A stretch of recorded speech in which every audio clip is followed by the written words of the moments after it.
My name is Elena Vargas and I had just turned 18. At my birthday party last night, Don Javier Castillo pulled me aside and whispered, "When this is over, you are going to sign some papers for your Uncle Alejandro. Just a formality." I smiled and nodded. Then I walked to the kitchen, opened my laptop, and in silence, transferred my entire multimillion-dollar inheritance from my grandparents into an irrevocable trust. Only as a precaution. The next morning my parents and my younger sister learned that the little lake house, the savings, the investments, everything was locked behind a legal wall they could not touch. Don Javier Castillo turned pale. My uncle Alejandro, who had already signed a contract to sell something that was not his, started calling his lawyer like a madman. But before I tell you what happened next, let me take you 6 years back, to that summer when my grandfather told me something I did not understand until last night. I was 12 years old. My grandfather Don Sebastian Castillo picked me up in his truck and we drove almost 2 hours to the little house by the lake, near the valley. The house sat back from the water, surrounded by pines so tall they blocked the afternoon sun. The porch sagged on one side. The screen door did not close properly. It smelled of wood smoke, old books, and that sweet scent I never learned to name. "Grab the other end for me," he said, lifting a fence post. We spent the morning replacing 3 rotten posts on the south side. He never rushed me. He taught me to check the soft spots, pressing my thumb into the wood. If it gave way, it was dead. Inside, my grandmother Lucia had iced hibiscus tea and 2 cakes on the kitchen table my grandfather had built the year they married. She was reading on the porch when I came out and patted the chair beside her. We sat watching the lake until the light turned golden. "This little house stays in the family," my grandfather told me that night, wiping his hands. "But family is not always blood, Elena. Family is whoever shows up." I did not understand everything. I was 12 and thought he was being poetic. He was not. All that summer I returned every weekend. I learned where the water heater leaked, which window stuck, how to bleed the radiator. In October my grandmother taught me to arrange the bookshelves by color because that way the living room felt warmer. My grandfather showed me the property lines, iron stakes he himself had driven into the ground. I did not know then that my grandparents were already speaking with a lawyer about exactly this little house and exactly about me. At home the air was different. 3 bedrooms, a patio that always needed sweeping, a garage my father used as an office for his materials store. Everything fine, not warm, just fine. My sister Valeria Castillo had the biggest bedroom, freshly painted by the band. Mine still had the carpet from the previous owners. At dinner Don Javier Castillo brought up the subject. "That little house of the old folks is just losing value. The taxes alone are killing us. We should sell it and reinvest." My mother Gabriela nodded. "It makes sense." Grandfather said the little house stays in the family. I said. Don Javier Castillo let out one of those laughs that dismiss you. "You were 12, Elena. He was just being nice." No one asked me anything more. The conversation moved to Valeria's debate trophy. 2 years later my grandfather Don Sebastian Castillo died. At the funeral, under a grey sky, I saw my father and my uncle Alejandro talking quietly beside the dessert table. My uncle carried a folder under his arm. I caught the words, "We have to move this before the probate gets complicated." They were talking about the little house at the funeral. I said nothing. I was 14 and had no voice. 2 more years. My grandmother Lucia fell ill in March and left us in June. She squeezed my hand hard the last time. "The little house is yours, Elena. Do not let them take it from you. Promise me." I promised her. After the funeral Don Javier Castillo sat at the kitchen table and told my mother, "Now we can finally settle the property." He said it with relief, as if a weight had been lifted. That same night I heard my uncle Alejandro on the phone in the garage. "Yes, we are moving it now." His voice sounded lighter than it had in weeks. I was in the hallway with a glass of water and I understood. My grandmother's death was not a loss to them. It was an opportunity. Between 16 and almost 18 the little house became my quiet rebellion.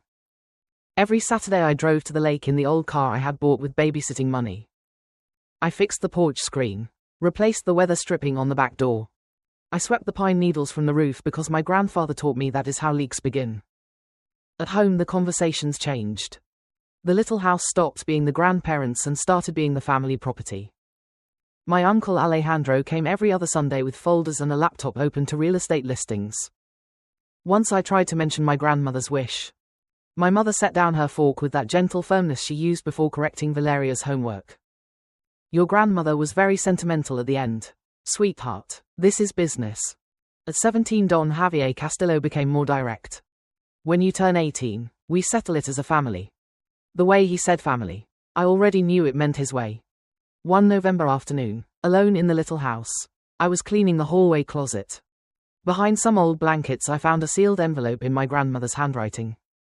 My name on the front. Inside only a card. Camila Torres, attorney.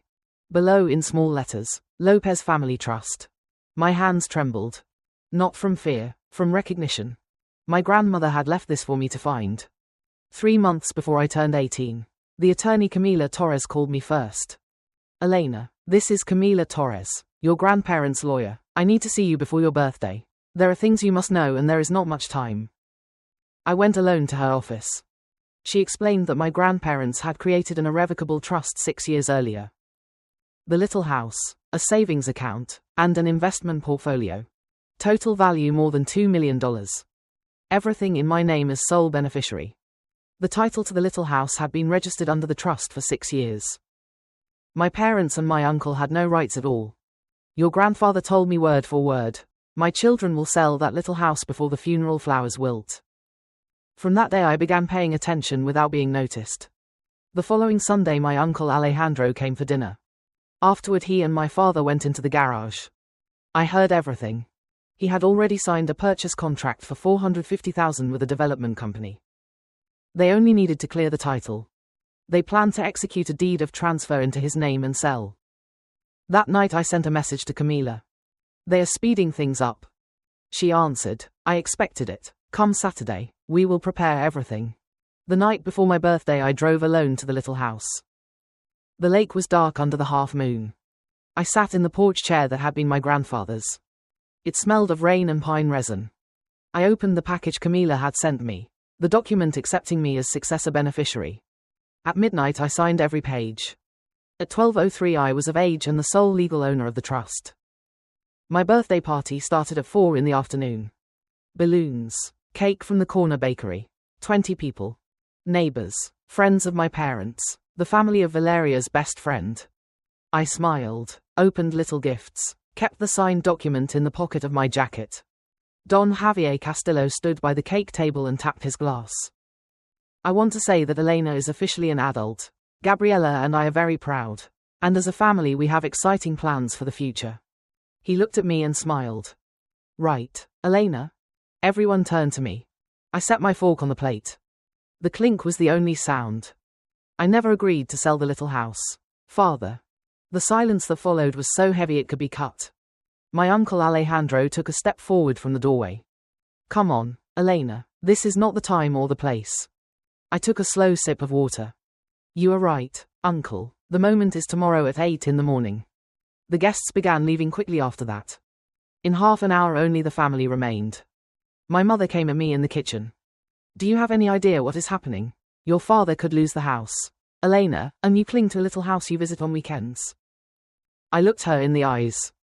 I visit it every weekend, mother, and yes, I spoke with the lawyer. I know you checked my bag.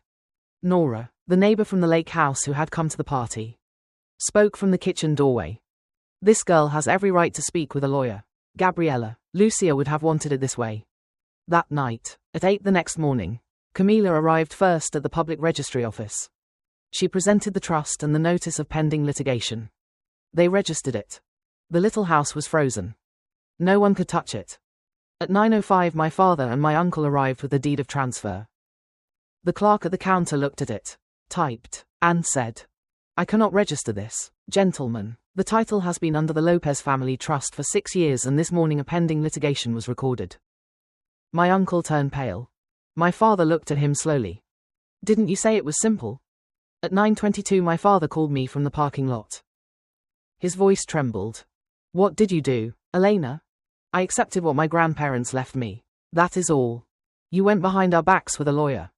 Camila Torres has been the trust's attorney for 6 years. Father, you never asked. The silence that followed was endless. 2 hours later my uncle received the lawsuit from the development company for $45,000 in penalties plus damages. The notary seal on the document he tried to register was false. That was already a crime.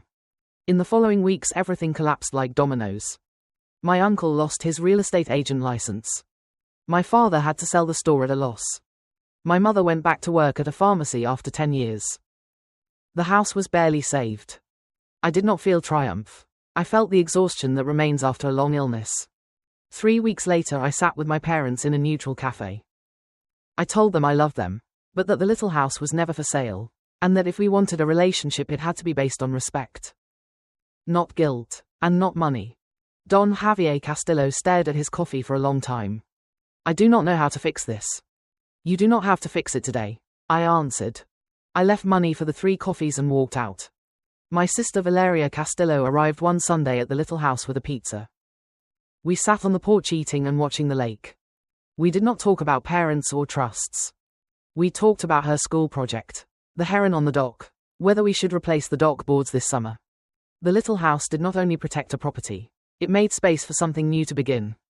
Now, at 6 in the morning, I am on the porch with a coffee, watching the mist rise from the lake. The pines stand against the pale sky. A grebe sings 2 long notes and then silence falls. I did not win against my family. There are no winners when the people who hurt you are the ones who are supposed to protect you. But I kept a promise, and for the first time in my life I am standing in a place that is mine. Not because I fought for it, but because 2 people loved me enough to plan this years ahead. They could not change who my parents were, but they could make sure I had somewhere to stand, and that truly is more than enough. Thank you for listening to today's story. Don't forget to like, share, and subscribe to support the channel. See you in the next story.